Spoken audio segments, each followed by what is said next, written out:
everybody, welcome to my channel Living in the Red Dot. This is May from Singapore. Today I have 3 perfumes for you that I'd like to talk about. 2 are new additions to my Miss Dior collection, and the last one would be a review for the Miss Dior Eau de Parfum new version 2021. If this is something you're interested in, please stay tuned.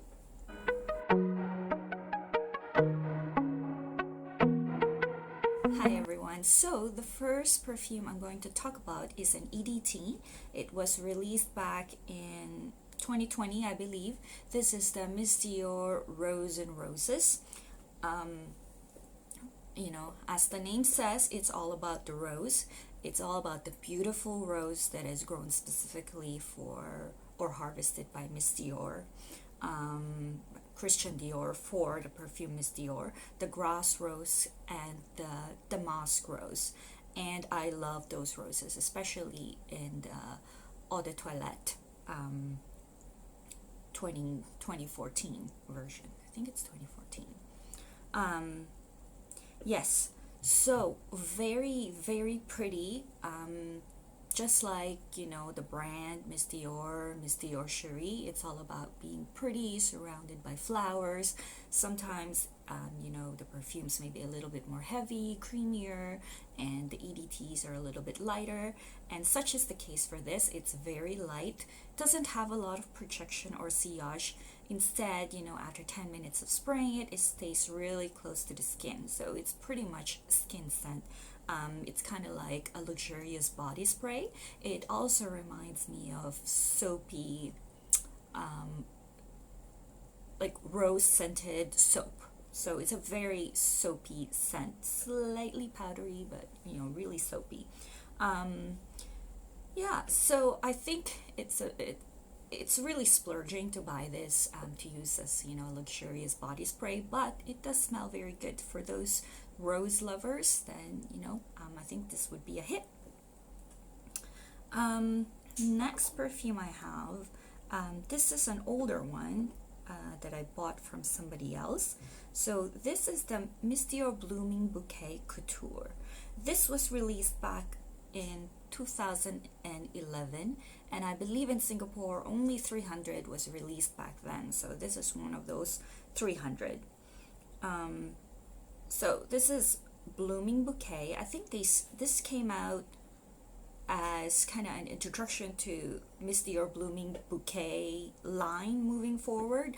Previously it was Miss Dior Cherie Blooming Bouquet, which is different formulation than this. Similar, but not the same notes. And this one is, again, it's very nice. This is very fresh. It's fresh floral, very airy, very, very pretty. It has, let me check the notes for you. It has mandarin orange as a top note. Middle notes is peony rose, and musk is as the base note. So yeah, very pretty, and just like all Blooming Bouquet perfumes, it doesn't last very long.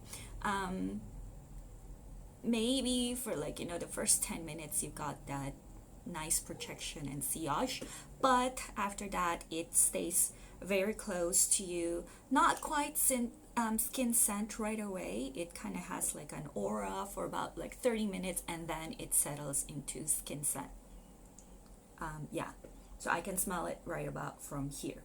But other than that, it is just like all the Miss Dior EDTs, especially the Blooming Bouquet line. If you're familiar with it, this is right along that line. So the next perfume I'm going to talk about is more of like a segue going towards the Miss Dior Eau de Parfum 2021 version.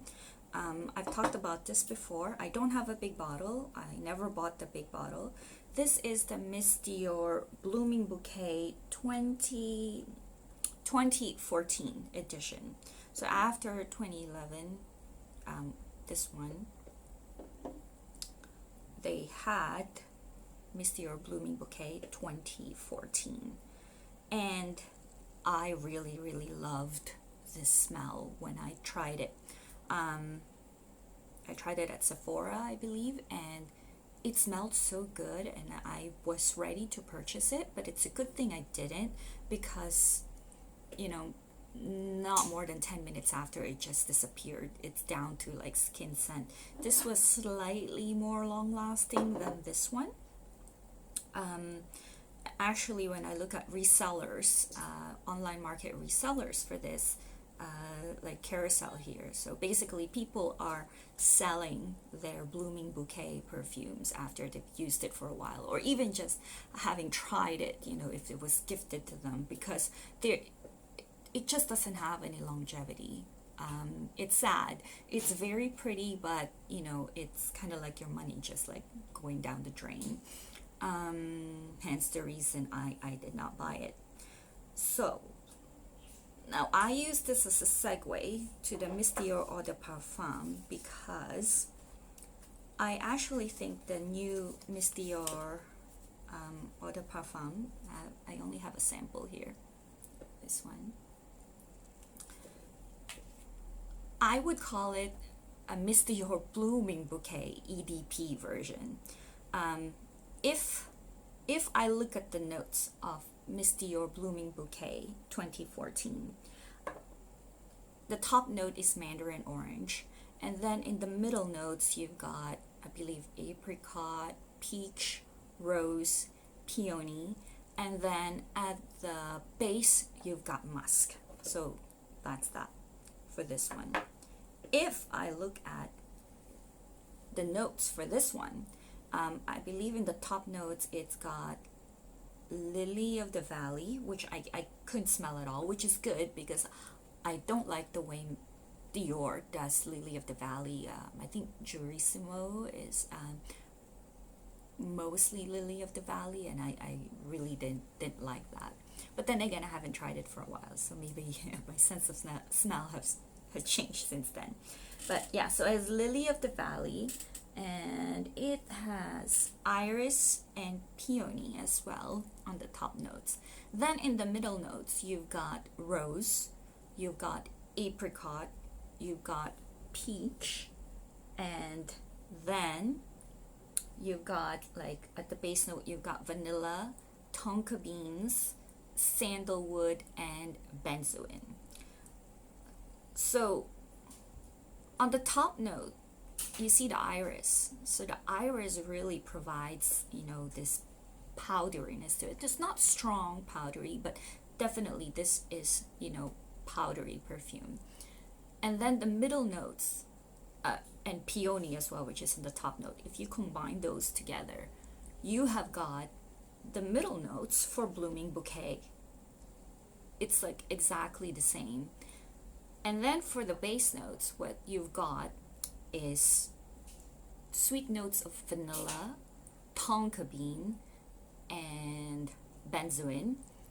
And it also has sandalwood. So I think sandalwood is meant to kind of like anchor it down. To be honest, the sandalwood is there, but it's not too strong. It's kind of nicely balancing all the sweet stuff of vanilla and tonka bean. But you know, this is a sweetish floral perfume. Definitely more floral than fruity, because the sweetness doesn't come from the fruit. It comes from that vanilla and the benzoin and the tonka.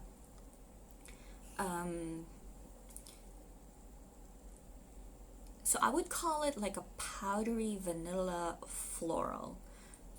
So whereas this one is airy and fresh and bright, this one is still bright, but it's more sweet and powdery in comparison to this, so not as fresh.